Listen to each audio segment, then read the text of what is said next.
They say a doll's eyes never blink, yet they're always watching. Motionless, silent, eternally present. Their painted smiles remain fixed through decades, witnessing the passage of time without comment. Playthings for some, decorative heirlooms for others. But there are those who know the truth, that sometimes these vessels of cloth, porcelain, and glass become conduits for forces that exist beyond our understanding. What happens when something that should never move seems to have a will of its own? What secrets hide behind those frozen smiles and glassy stares? What ancient powers might find residence in these human facsimiles, these tiny simulacra that we invite into our homes without question? Ask those who have heard footsteps in the night, only to find a doll mysteriously relocated from its shelf. Ask the child who insists their plaything whispers when the lights go out. Ask the collector who notices the inexplicable shifting of glass eyes that follow movement across a room. 3 stories from different corners of the world, Mexico, Japan, and the forgotten spaces between, each bearing witness to the same unsettling truth, that sometimes the boundary between object and entity is more permeable than we dare imagine. That sometimes the things we think we own are, in fact, owning us. Listen then to these testimonies of the eternal dolls, objects that refuse to remain objects, vessels that harbor more than mere stuffing and paint. But be warned, once you've heard these tales, you may never look at a doll's unblinking eyes the same way again. Alicia had always felt compassion for broken dolls. Since childhood, she'd viewed damaged or discarded playthings not as mere objects, but as abandoned children, their cracked porcelain faces and tattered dresses silently pleading for rescue, while other little girls begged for the newest, shiniest toys in store windows. Alicia tugged her mother's sleeve in the opposite direction, toward thrift shops and garage sales, where forgotten dolls waited for salvation. "Mama, look," she would say, cradling a one-eyed antique or a balding baby doll with a missing arm.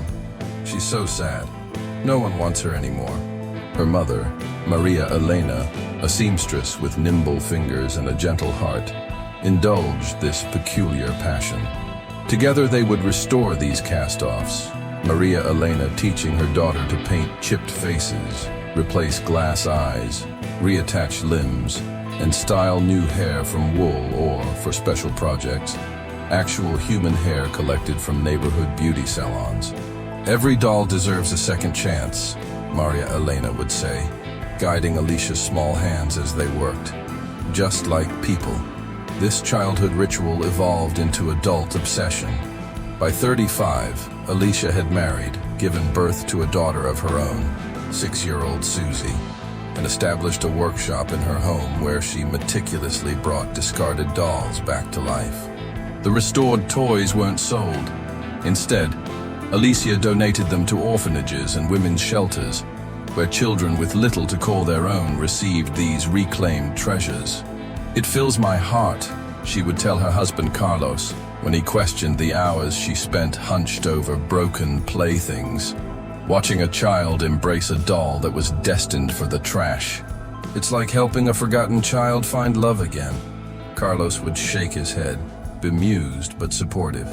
"My wife, the doll doctor," he'd say with an affectionate smile. On a crisp autumn afternoon, Alicia wandered through a local street market with Susie, their hands intertwined as they navigated the maze of vendors selling everything from fresh produce to handcrafted jewelry.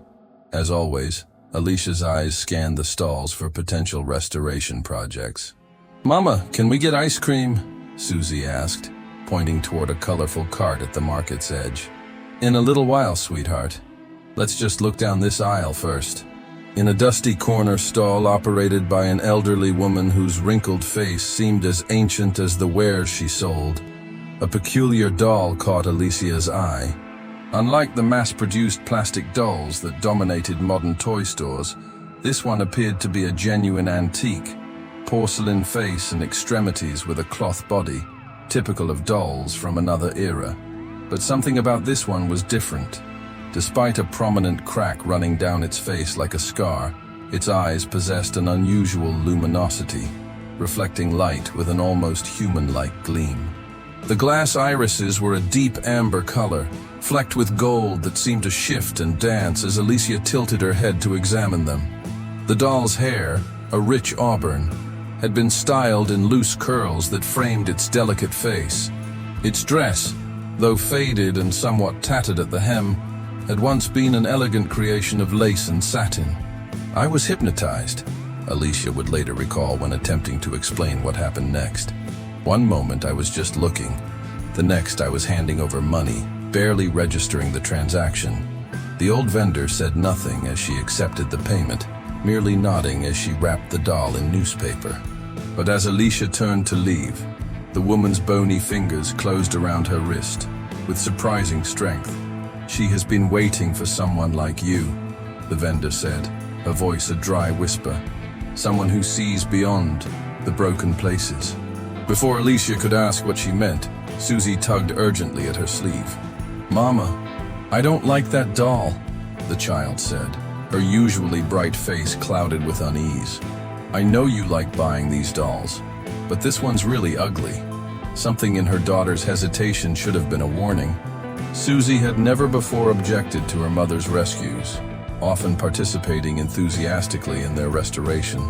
But Alicia was already captivated, the doll's unusual eyes seeming to hold her gaze even through its newspaper wrapping. "She just needs some love, Susie," Alicia replied absently. "You'll see how beautiful she can be when we fix her up." They named the doll Picas, freckles in Spanish, because of the tiny speckles of dark pigment scattered across its porcelain nose and cheeks. For several days, the doll sat untouched in Alicia's workroom, as though waiting patiently for its turn under her skilled hands. When Alicia finally found time to begin the restoration, she was struck again by the unusual quality of the doll's eyes. Unlike most antique dolls, whose glass eyes were fixed in place, Picas's eyes seemed to have subtle variations in position each time Alicia looked at them. She dismissed this as a trick of the light, or perhaps some looseness in how they'd been mounted. "First, let's fix that nasty crack," she murmured to the doll, as was her habit when working. "Then we'll see about refreshing your complexion and mending your dress." The restoration proved more challenging than expected. The crack in the porcelain face resisted Alicia's usual techniques. The epoxy she applied seemed to disappear overnight, the fracture reappearing by morning as though the doll's face was rejecting the repair. The cloth body too seemed to develop new tears even as she mended old ones. Only the hair remained perfect, those auburn curls requiring no intervention whatsoever. After a week of meticulous work and frustrating setbacks, Alicia had made modest progress. The crack remained visible, but was less pronounced, and the dress had been cleaned and repaired as best she could manage. Susie, who usually took great interest in her mother's projects, had kept her distance from Picas, but finally ventured into the workshop to see the results. "She looks prettier now, Mama," the child admitted reluctantly, "but there's something about her eyes I don't like looking at." Alicia frowned, studying the doll's amber gaze. "What do you mean, sweetheart?" Susie shrugged, unable to articulate her discomfort. "They just look hungry." That evening, the first truly inexplicable incident occurred. The family was seated at the dinner table, Alicia, Carlos, and Susie enjoying a meal of chile rellenos and rice, when Carlos suddenly went silent mid-conversation, his fork suspended halfway to his mouth as he stared into the corner of the room. Alicia followed his gaze to where Pecos sat on a small chair, part of a collection of restored dolls waiting to be donated. The doll's position offered a clear view of its face, those unusual amber eyes catching the light from the dining room chandelier. "What a strange look that doll has," Carlos said uneasily, setting down his fork. "Why are its eyes like that?" Alicia glanced at Pecos, noting again the unusual brilliance in the doll's gaze, but dismissing it as she had before. Who knows what material they used for antique doll eyes? Maybe it's just the quality of the glass. Carlos frowned. "I don't mean the material. I mean the expression. It looks resentful." A chill ran down Alicia's spine at her husband's choice of words, but she forced a laugh. "It's just a doll, Carlos. They can't have expressions unless we paint them on. Susie remained silent, pushing rice around her plate and casting occasional nervous glances toward the corner where Pika sat watching. When dinner concluded, Carlos volunteered to clear the table while Alicia took Susie upstairs for her bath and bedtime routine. After tucking Susie into bed and reading her customary bedtime story, a chapter from a book about a magical treehouse, Alicia was startled when her daughter suddenly pulled the covers over her head, disappearing completely beneath the quilt. "Susie, what's wrong?" A muffled voice emerged from beneath the bedding. "Can I sleep with you tonight, Mommy?" Alicia gently pulled the covers back to reveal Susie's frightened face. "What's wrong, sweetheart? What are you afraid of?" Susie pointed a trembling finger toward her nightstand where, inexplicably, Pika sat watching, those amber eyes gleaming in the soft glow of the child's nightlight. "I'm afraid of her," Susie whispered. "I've seen her move, Mommy." "When, honey?" "Just now. I didn't bring her to my room. She was in the dining room, but now she's here." A chill ran down Alicia's spine as realization dawned. Carlos had gone directly to bed after cleaning up dinner, complaining of a headache, and she certainly hadn't moved the doll. How had Pecos traveled from the dining room to Susie's bedroom? Before she could process this unsettling question, Carlos appeared at the doorway, drawn by the extended conversation when he'd expected Susie to be asleep already. "What's going on?" he asked, stifling a yawn. Alicia hesitated, but Susie spoke up. "Daddy, the scary doll came into my room by itself. I'm afraid." Rather than dismissing their daughter's fears, Carlos's face grew serious. He crossed the room in 3 long strides, scooped Susie into his arms and said, "You're sleeping with us tonight, Princessa." Over his shoulder, he added, "Alicia, do something about that doll. I don't like it either." As her husband carried their daughter away, Alicia remained behind, alone with Pecos.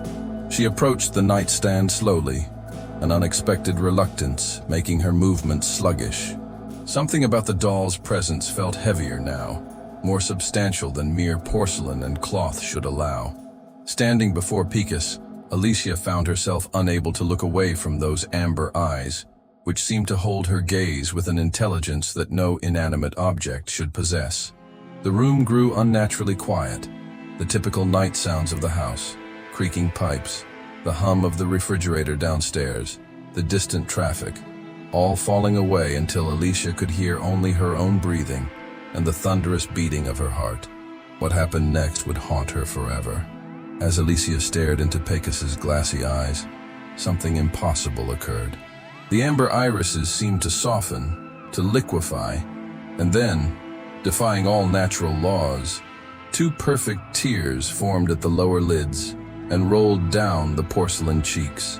They left visible tracks as they descended, and when they reached the doll's chin, they fell to the wooden surface of the nightstand with an audible tap. Alicia gasped, stumbling backward. Her elbow struck the nightstand, sending Pecos tumbling to the floor. The doll's porcelain head struck the hardwood with a sharp crack, and new fractures spiderwebbed across its face. Trembling uncontrollably, Alicia fled the room without picking up the broken doll. She practically ran to the master bedroom, where Carlos and Susie were already settling in for the night. "What's wrong?" Carlos asked, alarmed by her pale face and shaking hands. "You look like you've seen a ghost." "The doll," Alicia managed, her voice barely above a whisper. "I saw it," cried Carlos, actual tears. "They ran down its face and fell onto the nightstand. I heard them fall." Carlos exchanged a glance with Susie, whose wide eyes suggested this confirmed her own experiences. But to Alicia, he said gently, "You're exhausted, mi amor. You've been working too hard on these projects. Come to bed, and we'll deal with the doll in the morning." Too shaken to argue, Alicia crawled into bed beside her daughter, who curled against her like a much younger child seeking protection. Throughout the night, Alicia drifted in and out of uneasy sleep, haunted by dreams of amber eyes that wept blood instead of tears. Morning light brought a semblance of rationality. Alicia woke, determined to dispose of Picus, something she'd never before considered with any of her restoration projects. Whatever strange phenomena had occurred the previous night, the doll clearly upset Susie, and that alone was reason enough to remove it from their home. While Carlos prepared breakfast and Susie watched cartoons downstairs, Alicia steeled herself to return to her daughter's room and collect the broken doll. But when she pushed open the door, her blood ran cold. The floor where Picus had fallen was empty. A frantic search of the room led to a chilling discovery. The doll sat upright on Susie's bed, its porcelain face intact, as though it had never fallen. The only evidence of the previous night's events were two faint tracks running from the doll's eyes to its chin, like dried tear stains on its porcelain skin. At breakfast, Alicia noticed her daughter's unusual quietness. The normally chatty child picked at her pancakes without enthusiasm, her small face drawn and pale. "Susie, are you feeling okay?" Alicia asked, pressing a hand to her daughter's forehead to check for fever. Susie placed a hand over her heart and whispered, "Picus makes me hurt here, Mommy. Sometimes I think she talks to me." "What does she say?" Alicia asked, trying to keep her voice steady despite the dread pooling in her stomach.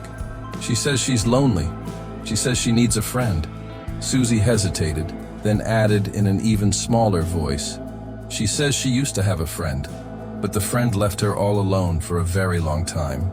Carlos, who had been listening from the stove where he was washing the griddle, had heard enough.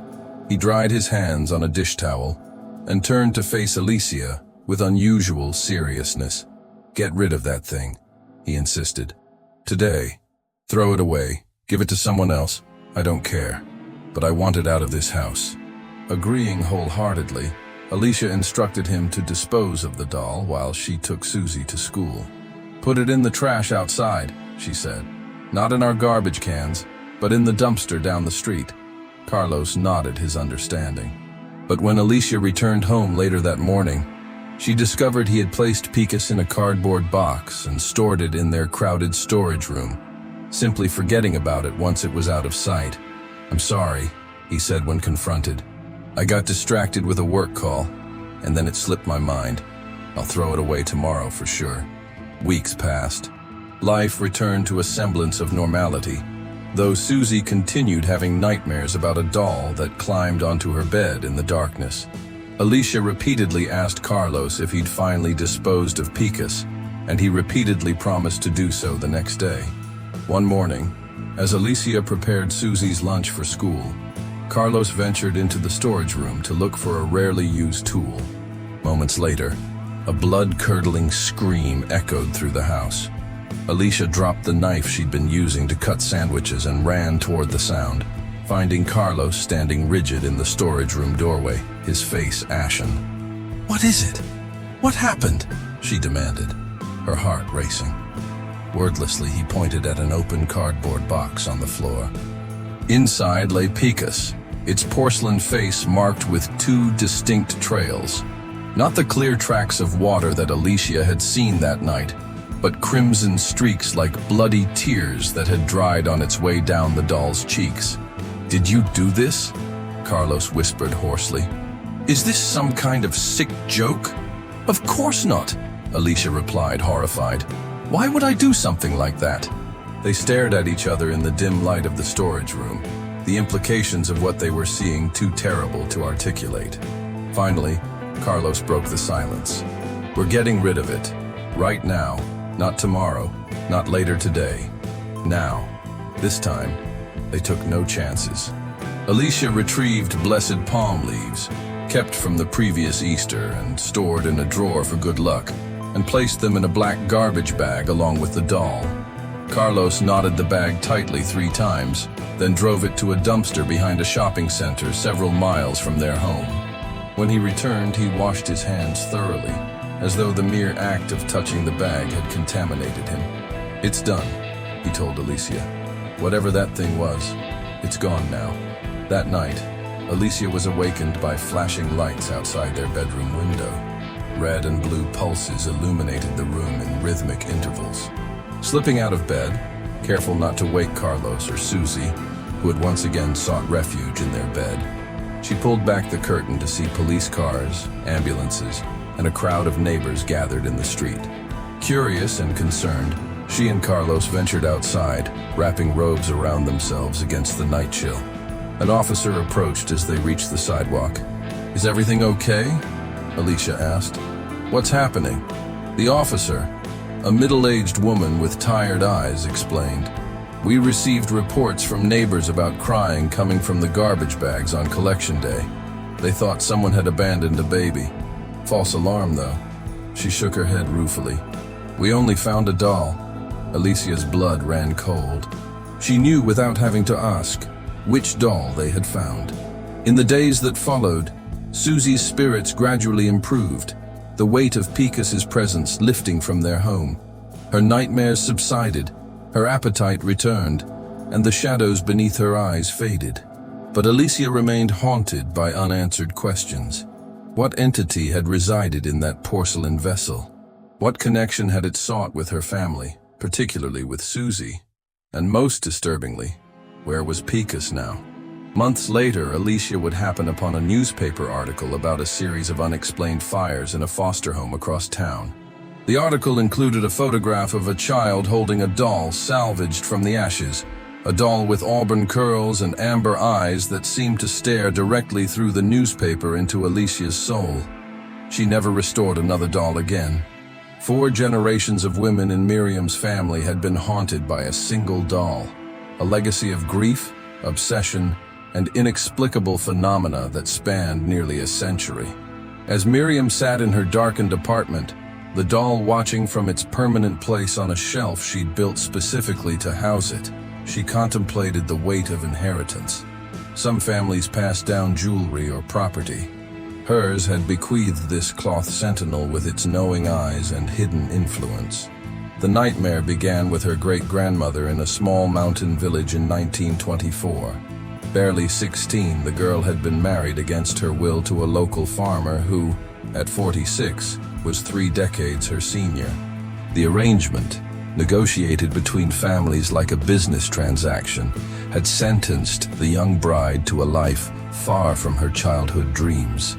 "My great-grandmother was educated," Miriam explained to the paranormal researcher who had finally agreed to hear her story. "She could read and write when most women in the village couldn't. She had hoped to become a teacher. Instead, she became a wife, and shortly after the wedding, a mother-to-be. From the moment she realized she was pregnant, the young woman developed an unusual certainty about the child she carried. 'It's a girl,' she would insist to anyone who suggested otherwise, caressing her growing belly with reverent hands. I've dreamed her. I've seen her face." Each night, the great-grandmother would lie in bed, one hand resting on her swelling abdomen, whispering stories and promises to the unborn child. She even chose a name, Leonora, after a character in a book she had treasured as a girl. The name became a talisman, repeated like a prayer, Leonora, Leonora, Leonora.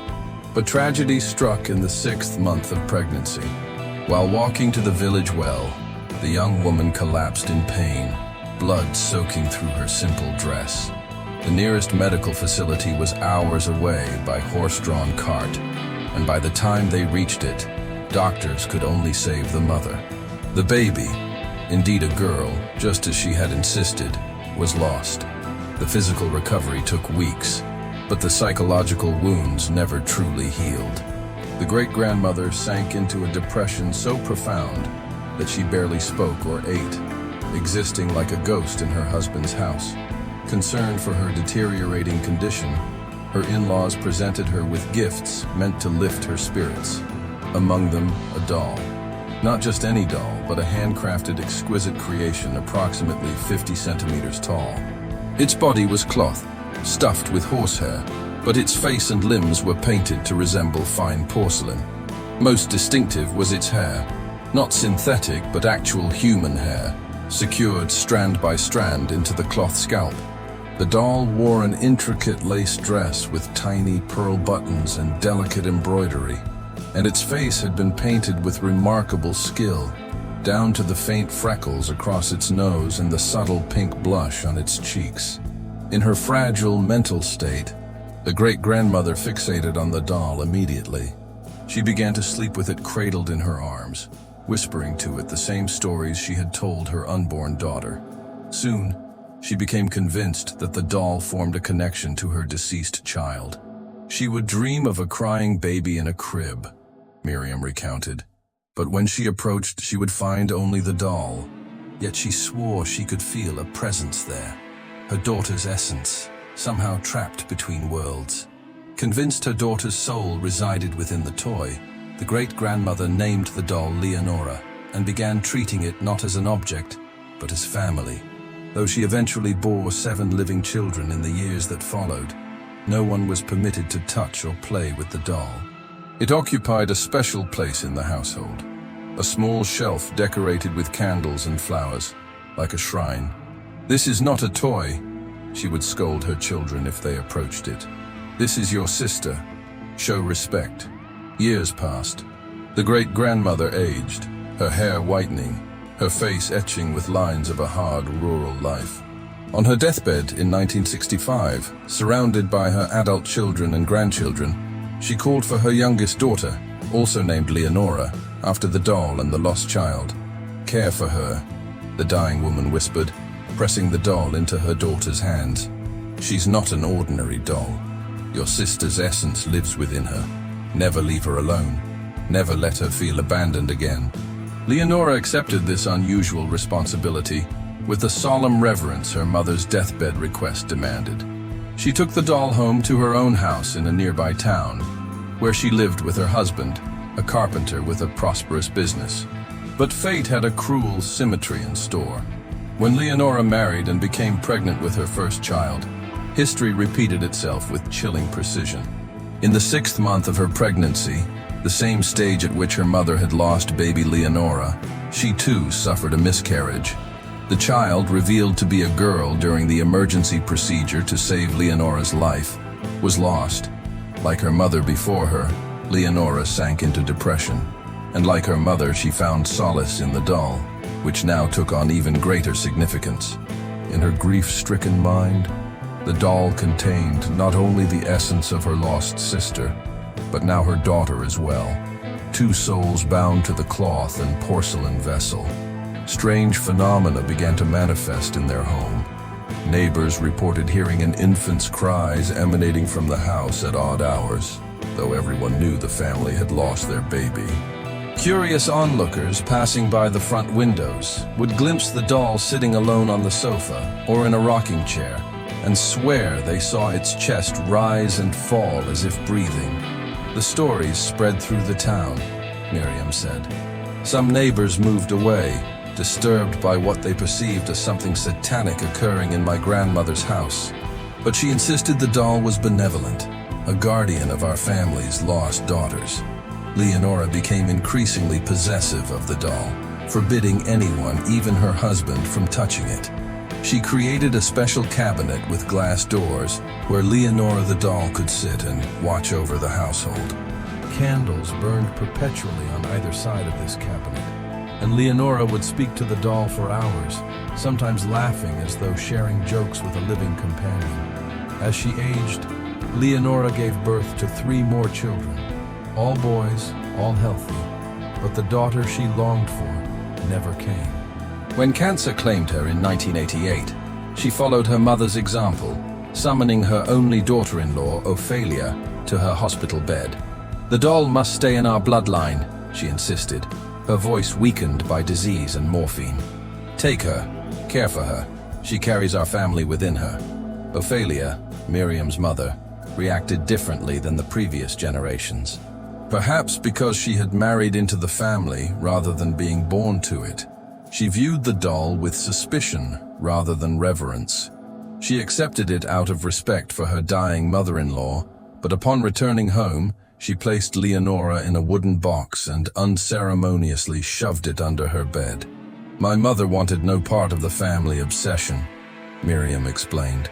She thought the whole thing was morbid. Her husband's family hanging onto a doll for generations, pretending it contained the souls of dead babies. She was a practical woman, religious but not superstitious. Ophelia had a daughter named Miriam, who recalled being frightened whenever she glimpsed the doll's face beneath her mother's bed during childhood games of hide-and-seek. Something about its painted eyes seemed to follow her movements, even in the shadowy space below the bed frame. I would sometimes hear my mother arguing with my father about the doll, Miriam remembered.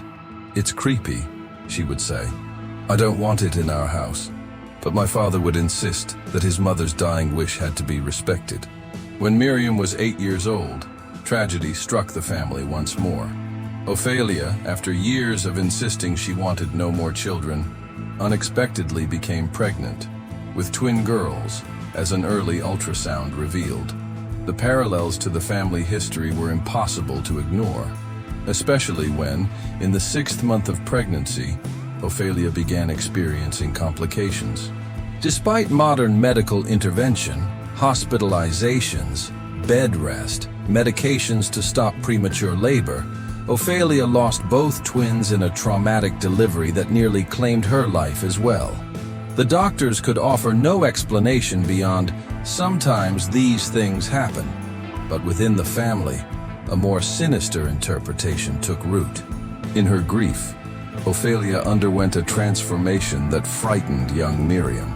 The mother, who had once been rational and dismissive of superstition, retrieved the doll from under her bed and placed it on an improvised altar in her bedroom, complete with candles, photographs of the ultrasound showing the twins, and fresh flowers replaced daily. "This doll isn't a toy," she told 8-year-old Miriam in a voice that sounded nothing like her usual self. "Your family is inside it. Your sisters who never got to be born. Your aunts who never got to live. Show respect." The shift terrified Miriam more than the doll itself. She couldn't comprehend how her logical, no-nonsense mother had succumbed to the same obsession that had consumed her grandmother and great-grandmother. The doll's appearance unsettled her deeply. Its once beautiful features now seemed sinister, its glass eyes following her movements across rooms with an awareness no inanimate object should possess. As weeks passed, Miriam became convinced the doll knew she disliked it and was punishing her accordingly.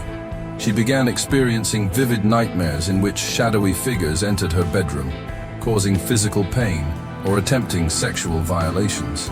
She would awaken gasping for air, only to find the doll sitting on her chest, as though monitoring her dreams.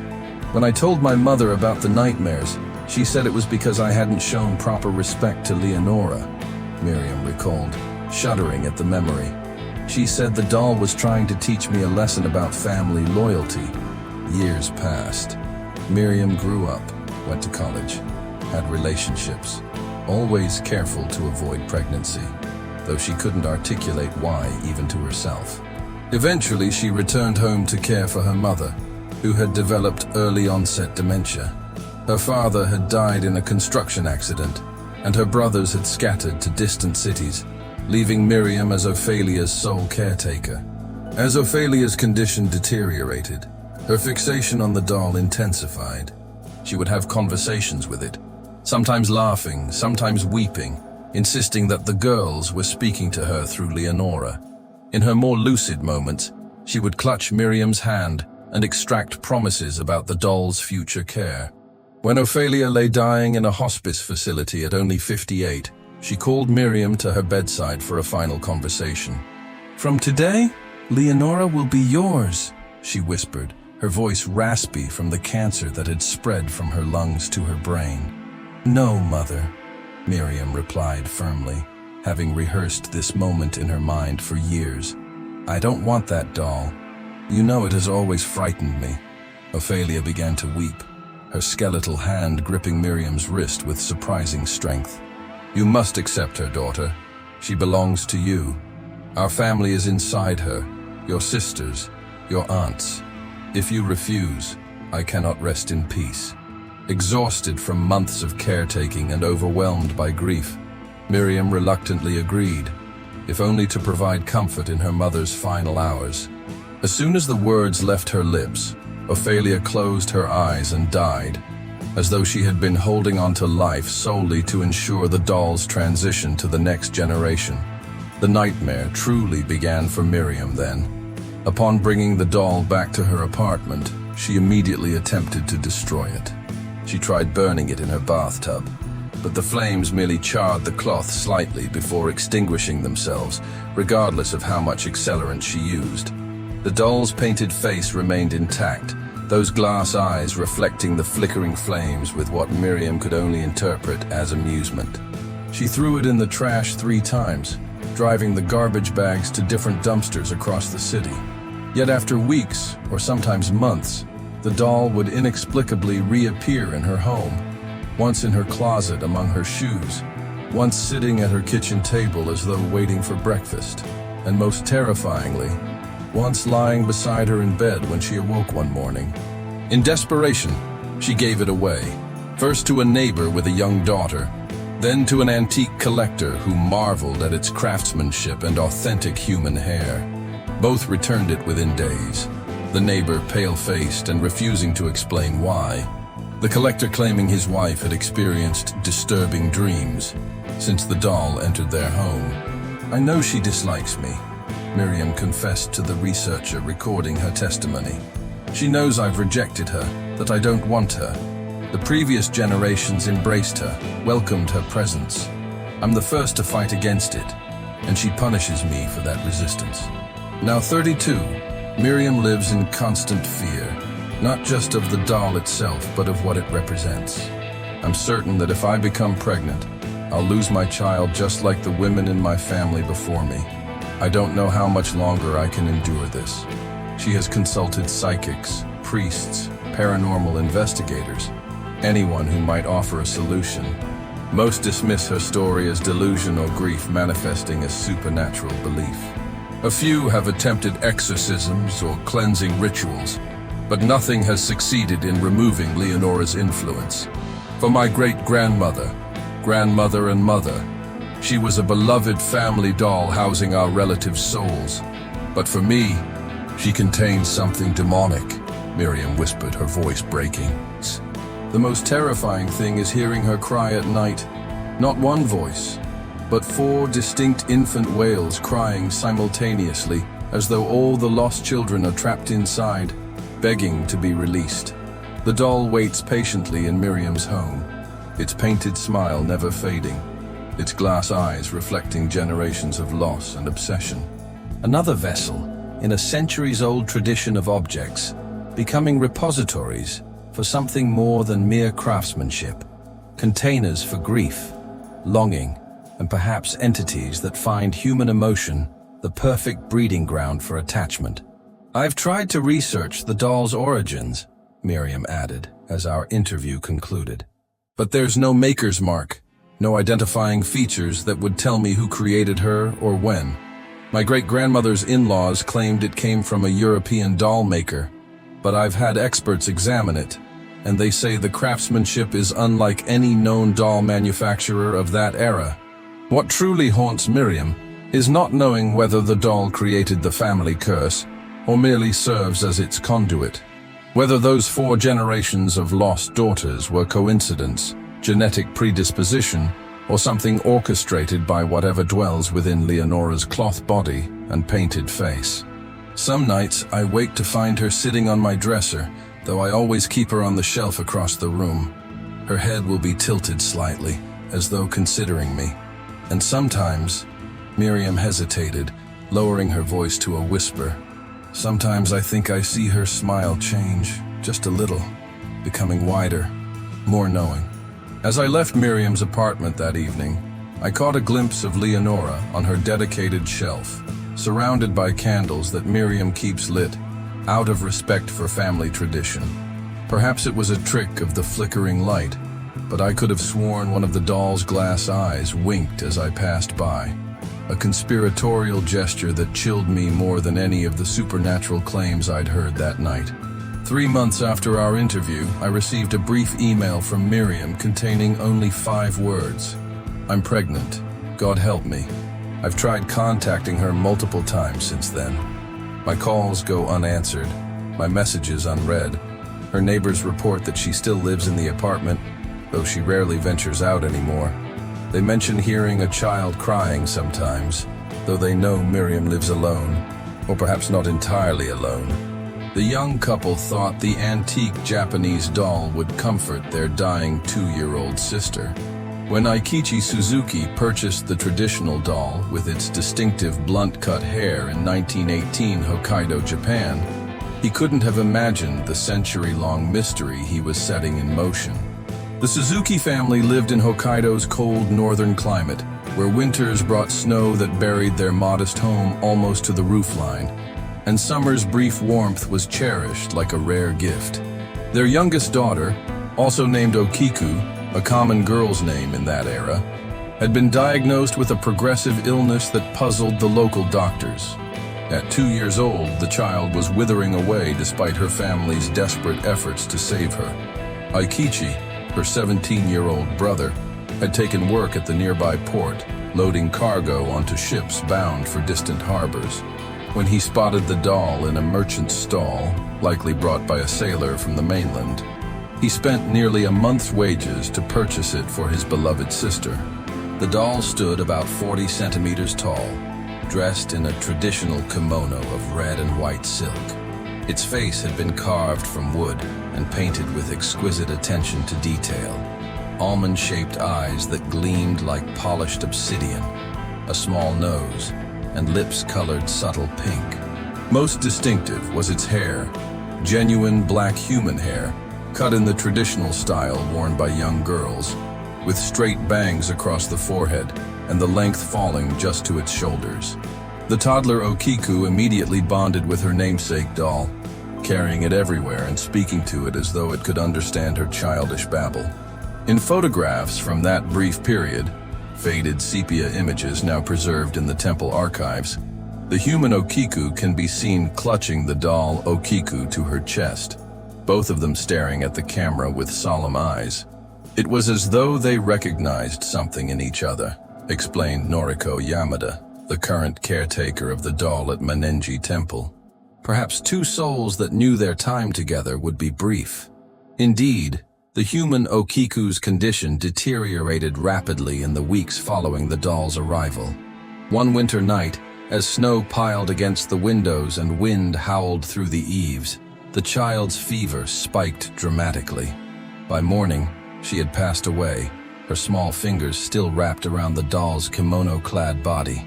Devastated by their loss, the Suzuki family honored their traditions by cremating their daughter's remains.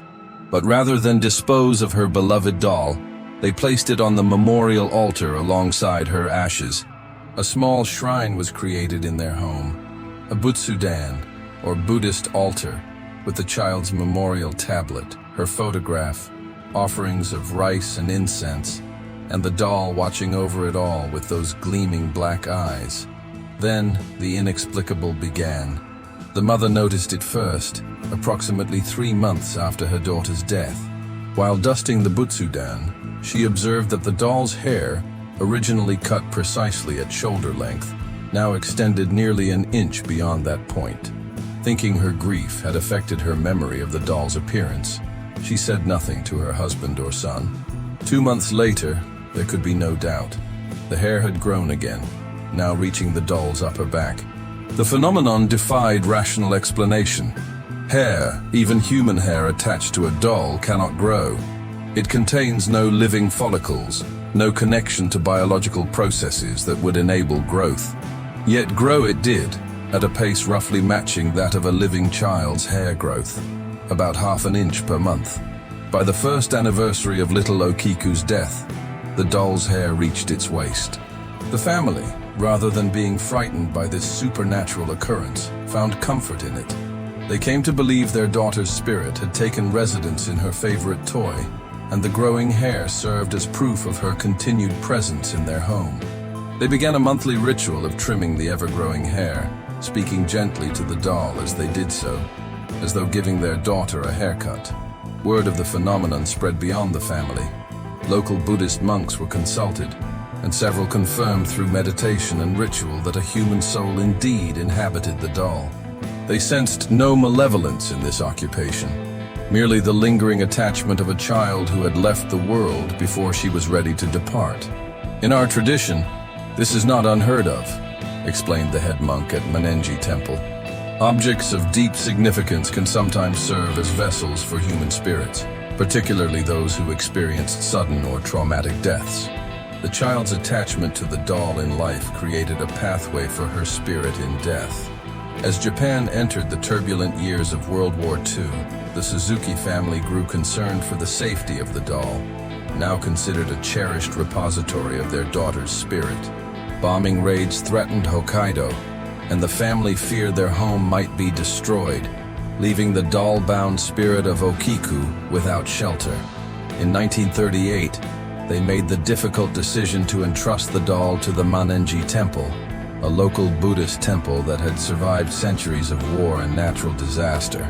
The monks received Okiku with appropriate ceremony, placing her in a special alcove where she could be honored but protected from casual handling. Through the war years and the decades that followed, the doll's hair continued its inexplicable growth. The monks maintained the family's tradition of trimming it monthly, treating the ritual as a sacred act rather than mere maintenance. The trimmings were kept in a special container, then ritually burned with prayers for Okiku's peaceful journey in the afterlife. The temple became famous for housing what became known as the living doll. Visitors traveled from across Japan and eventually from around the world to see this inexplicable phenomenon. Scientists have attempted to analyze the hair, seeking biological explanations for its growth, but no conclusive evidence has emerged to explain how dead hair attached to a wooden doll could continue growing for over a century. Today, Okiku resides in a glass display case at Manenji Temple, her hair still growing at the same steady rate it has maintained since 1918. The monks continue the monthly trimming ritual, though the original Suzuki family line has died out. Visitors who see the doll in January and return in summer invariably report the hair has grown longer in the intervening months. But the growing hair is not the only mysterious aspect of Okiku that draws visitors. Those sensitive to spiritual energies report other phenomena associated with the doll. "She watches you," claimed Hideo Tanaka, a university student who visited the temple in 2019. "I stood before her display case for perhaps 5 minutes, and I swear her eyes followed me as I moved from side to side. Not in the way that some paintings seem to follow you with their gaze. This was deliberate tracking, like a living person observing a stranger." Others have reported seeing the doll's chest rise and fall as though breathing, or her small wooden fingers shift position between visits. The most unsettling claims come from those who insist they've witnessed Okiku open her mouth, revealing tiny teeth that should not exist in a doll carved from wood. Temple caretakers neither confirm nor deny these reports. "We make no claims beyond what can be verified, that the hair grows," said Noriko Yamada. "What visitors experience in Okiku's presence is personal and subjective. Some feel a profound peace. Others sense a childlike curiosity. A few experience unease. All of these reactions tell us more about the visitor than about Okiku herself." In 2014, scientific testing was permitted on a small sample of the doll's hair. DNA analysis confirmed it is indeed human hair, likely from a young Japanese female. Microscopic examination showed no evidence of artificial extension or replacement. The hair appears to grow naturally from within the doll's wooden head, an impossibility that science cannot explain. "We exist at the intersection of the known and unknown," reflected the head monk when asked about these test results. Western science seeks material explanations for all phenomena, but there are aspects of existence that transcend the material. Perhaps Okiku serves as a reminder that mystery remains an essential element of our world. The doll sits in its display case, a century of documented hair growth defying scientific explanation. To the rational mind, there must be a trick, a secret mechanism, a century-long hoax perpetuated by generations of monks. Yet no evidence of trickery has ever been found, despite numerous investigations. Is it little Okiku's final comfort? her spirit forever bound to her favorite toy? Or is it something else? An entity that recognized the perfect vessel in a grieving family's attachment to an inanimate object that represented their lost child. The monks of Menengi Temple continue their monthly ritual, trimming the ever-growing hair with solemn respect. Visitors continue to come, seeking glimpses of the supernatural in the doll's glassy stare, and Okiku watches from her case, her wooden lips curved in a slight smile that some swear becomes more pronounced after hours, when the temple is empty of all but the most dedicated caretakers. In Hokkaido, they simply call it the living doll, but perhaps a more accurate name would be the doll that houses the dead. We surround ourselves with them without thought. The porcelain faces on collectible shelves, the rag dolls slumped in children's rooms, the antique heirlooms passed through generations. They occupy our homes like silent sentinels, watching from shadowed corners and dusty display cases, their painted eyes reflecting our lives without comment. These three stories, drawn from different cultures and time periods, share a common thread: the thin boundary between beloved object and something more sinister. Dolls, with their human-like appearance yet fundamental lifelessness, occupy a unique position in human psychology, close enough to us to trigger empathy, different enough to unsettle us when they break the rules of their existence. The doll that weeps blood, the generational vessel that houses lost souls, the wooden figure whose hair grows for a century. Each represents a rupture in our understanding of the inanimate world. Each challenges our comfortable assumption that objects remain objects, that the line between living and non-living remains inviolable. Perhaps it's no coincidence that in the ancient traditions of many cultures, dolls were never merely toys but vessels for spirits, for protection, for curses. From the fertility dolls of Africa to the corn husk figures of Native American tribes, from the magic-imbued puppets of Southeast Asia to the curse-carrying puppets of European witchcraft, these human simulacra have always occupied the liminal space between mundane object and magical tool. These modern tales of weeping dolls, growing hair, and generational hauntings echo back to those primitive understandings, that sometimes the eyes that never blink are watching more carefully than we imagine, that sometimes the inanimate might house consciousness in forms we cannot comprehend, that sometimes when we look away, they move. Consider this: what if dolls, by their very nature as human simulacra, possess a natural affinity for hosting consciousness? What if their human-like form creates a path of least resistance for spirits seeking physical anchor in our world? What if centuries of being invested with human emotion, loved by children, treasured by collectors, passed through generations, creates a residue that attracts entities from beyond the veil? Or perhaps the truth is more psychological than supernatural. Perhaps dolls, with their uncanny resemblance to human beings while remaining fundamentally inhuman, trigger ancient instincts within us. The same instincts that cause us to see faces in random patterns, to sense presence in empty rooms, to feel watched when alone. Their glass eyes and frozen expressions exist in what roboticists call the uncanny valley, close enough to human to engage our social recognition systems, but different enough to trigger our danger responses. Whether the phenomena are manifestations of genuine supernatural presence or projections of our own psyche's deepest fears, matters little to those who have experienced them firsthand.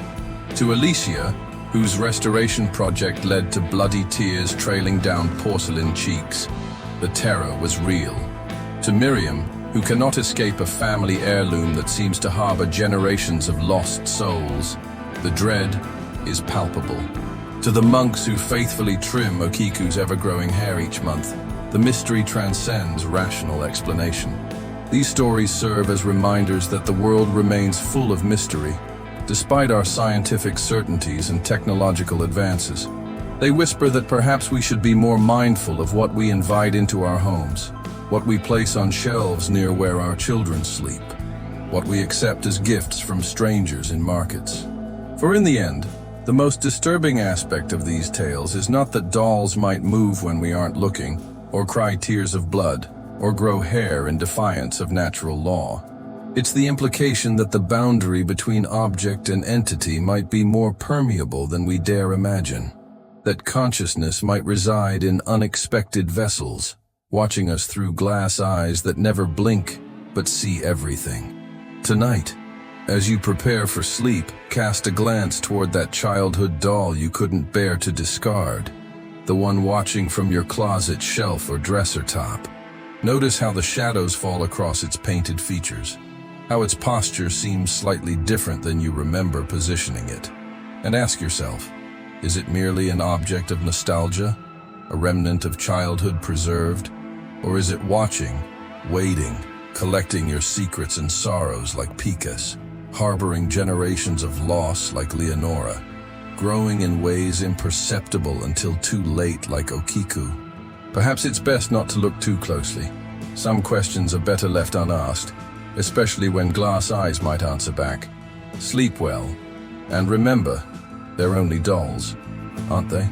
Eleanor Blackwood's collection began innocently enough.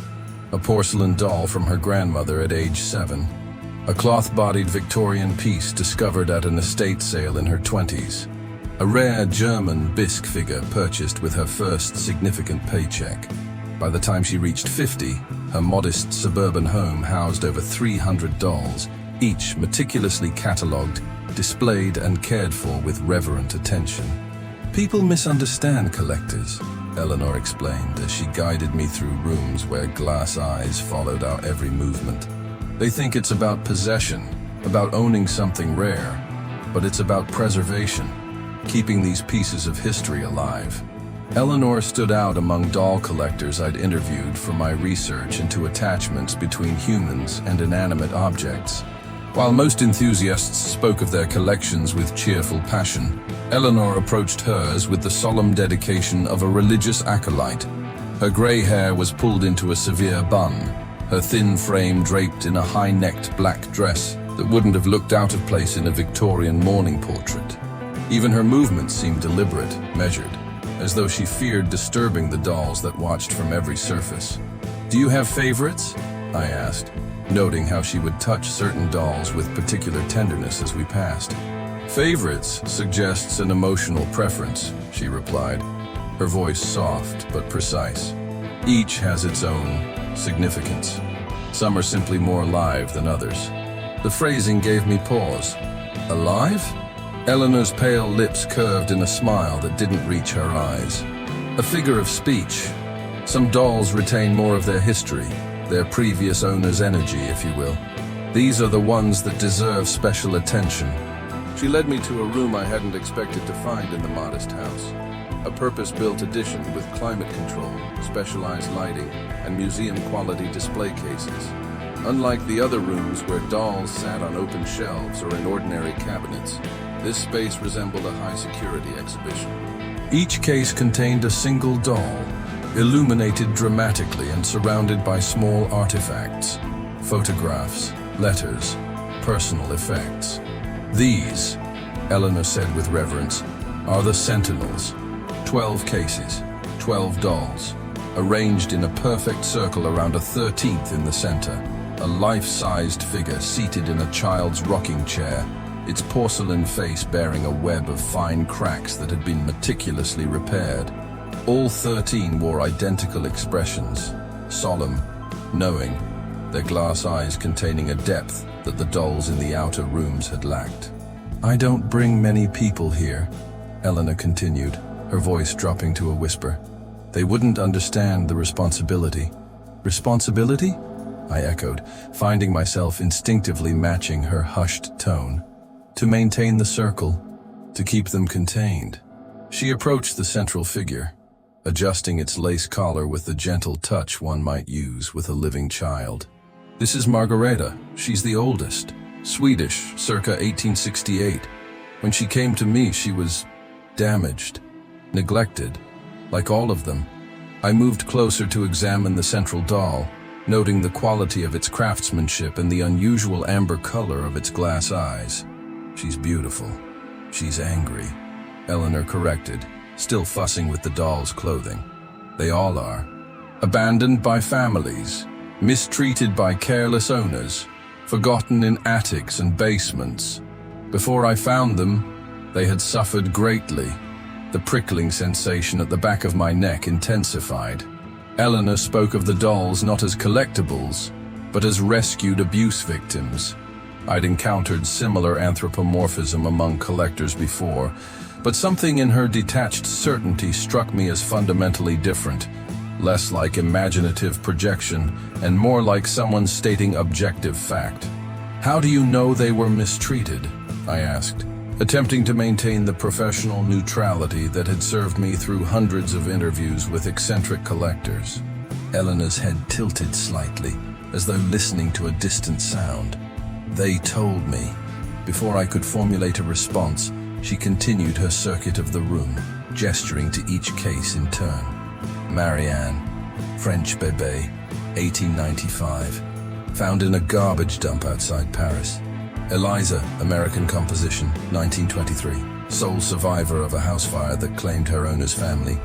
Tomiko, Japanese Gafun, 1876, abandoned in a well during a cholera epidemic. Each doll bore subtle damage, cracks, missing fingers, scorched clothing, evidence of their troubled histories. Each was surrounded by artifacts that presumably connected to their stories. Aged photographs, yellowed letters, small personal items like hair ribbons or miniature toys. "How did you find them all?" I asked, genuinely curious despite my growing unease. "I didn't," Eleanor replied, returning to stand beside Margarita's chair. "They found me, sometimes through auctions or dealers who know my interests, sometimes through dreams that led me to specific places. Once, a young woman came to my door holding a doll wrapped in a blood-stained blanket. She said only, 'She belongs with the others,' before disappearing." The temperature in the room seemed to drop several degrees as she spoke. I glanced at my digital recorder, concerned that the increasingly bizarre conversation might not be capturing, but the device showed it was functioning normally. "What exactly do you mean when you say you keep them contained?" I asked, unable to resist pursuing this troubling thread. Eleanor sighed, a sound of infinite patience tinged with disappointment. "You still don't understand what they are, do you? Even after researching all those stories for your book. Pecos, Leonora, Okiku, all the others you've documented." My blood turned to ice. I had mentioned nothing about my research into supernatural doll phenomena during our correspondence or conversation. My official project, the one that had gained me entry to Eleanor's collection, focused on the psychology of collecting, not the paranormal. "How do you know about—" "They know," Eleanor interrupted, gesturing to the circle of dolls. "They recognize a researcher of their kind. Why do you think I agreed to this interview? My sentinels wanted to meet you." I instinctively stepped back, my shoulder blades pressing against one of the display cases. Through the glass, I could feel an unnatural warmth radiating from the doll inside. Not the ambient temperature of the room, but something akin to body heat. "What are they?" I managed to ask, my journalist's curiosity temporarily overriding my mounting fear. Eleanor's expression softened into something like pity. Vessels, of course, like all their kind. But unlike most dolls, which might attract passing spirits or emotional imprints, these 13 contain specific entities, anciently specific. "Demons?" I whispered, immediately regretting the melodramatic term. "So inadequate, these modern labels," Eleanor said with a dismissive wave. "Older than your religions, older than your languages. Entities that existed in the spaces before humans fashioned the first crude figures from clay and straw. They have always sought proximity to us, and we have always provided them with forms approximating our own." She lovingly stroked Margarita's porcelain cheek. In more enlightened times, people understood this relationship. Dolls were treated with appropriate caution and respect. But in this disposable age, people discard dolls thoughtlessly, leave them in dark places, give them to children as mere playthings. They don't understand the dangers of mistreating a vessel. What dangers? I asked, though part of me already knew the answer from the dozens of cases I documented. Resentment, attachment, vengeance. Eleanor enumerated these as casually as if listing ingredients for a recipe. When a vessel containing an entity is mistreated, the entity doesn't simply dissipate. It grows more focused in its intentions, more human in its emotions, more creative in its methods. My mind flashed to Picus with its bloody tears, Leonora with its generational curse, Okiku with its ever-growing hair. And you collect these entities? I provide sanctuary, she corrected firmly. These 13 are the most powerful I've encountered, ancient, intelligent, and deeply dangerous when provoked. By housing them properly, honoring them appropriately, I maintain the balance. What would happen if you didn't? I regretted the question as soon as it left my lips. Eleanor's eyes darkened. 5 years ago, I was hospitalized for pneumonia, 3 weeks away from home. When I returned, she trailed off, moving to a small side table I hadn't noticed before. From its drawer, she withdrew a manila folder which she handed to me with noticeable reluctance. Inside were newspaper clippings documenting a series of tragedies in her community during the exact period she mentioned. A family of 4 found dead in their beds without visible cause. A child fallen into sudden, inexplicable catatonia.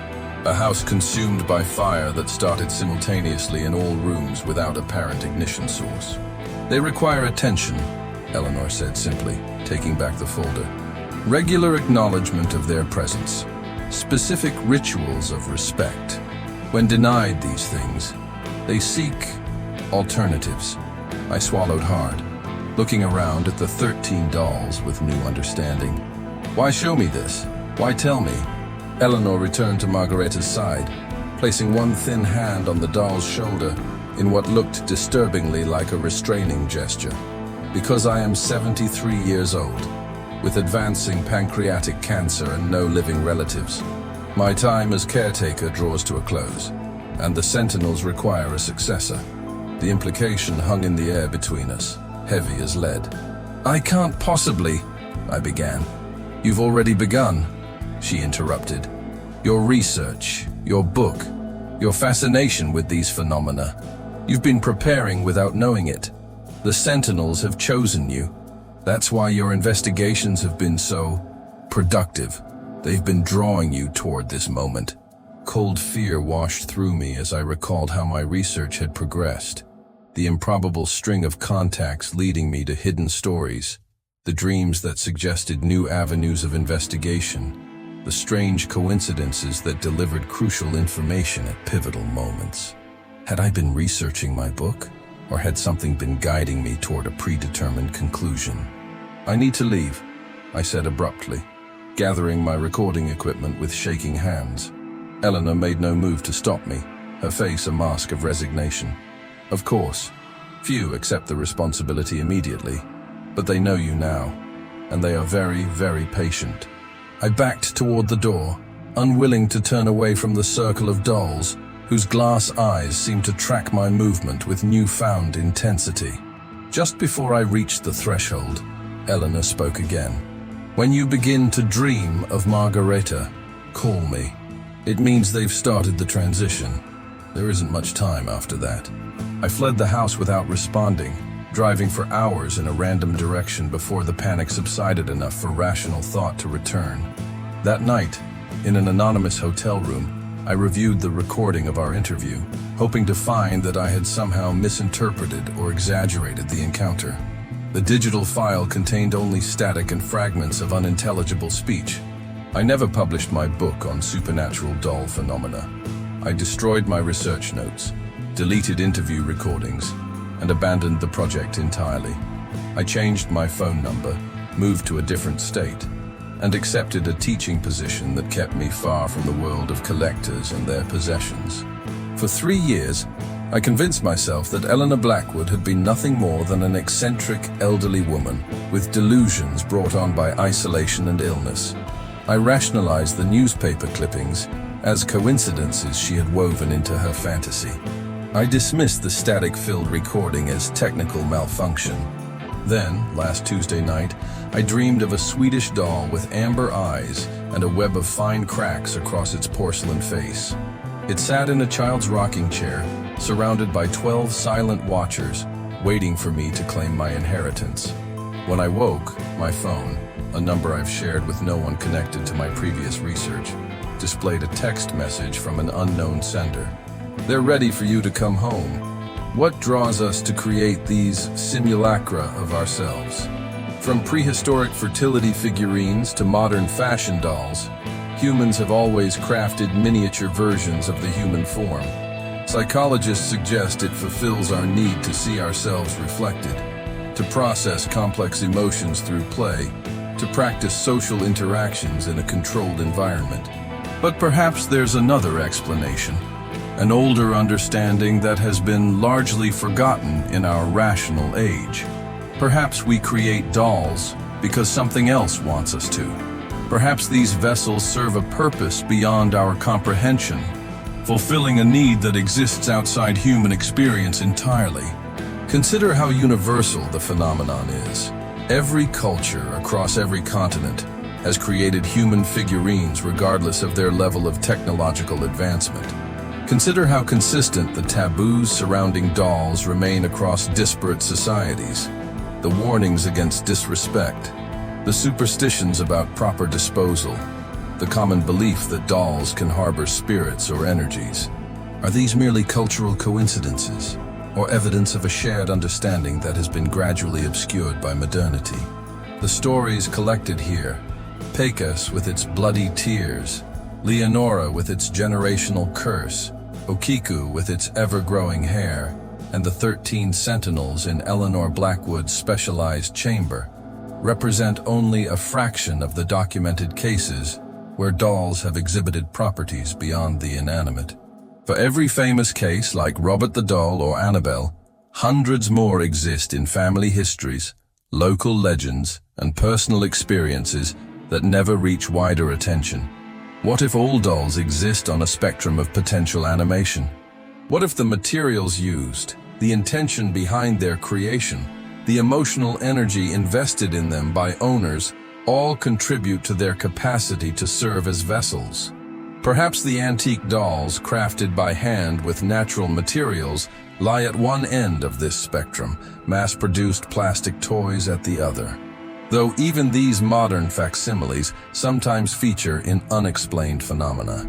Maybe the entities that occupy these vessels aren't supernatural at all, but natural forces we've yet to understand. Consciousness without biology, awareness without neurons, beings composed of energy patterns or quantum entanglements rather than cells and systems. Perhaps what we interpret as malevolence is merely the result of fundamentally different perceptions of reality colliding with our own. Or perhaps the oldest explanations remain the most accurate, that dolls can indeed house spirits, demons, or souls, and that our ancestors' cautionary practices around human simulacra reflected genuine wisdom rather than superstition. Whatever the truth may be, these stories serve as reminders that mystery persists in our world of scientific certainty and technological advancement. They whisper that perhaps we should be more mindful of what we create, what we invite into our homes, what we discard without proper consideration.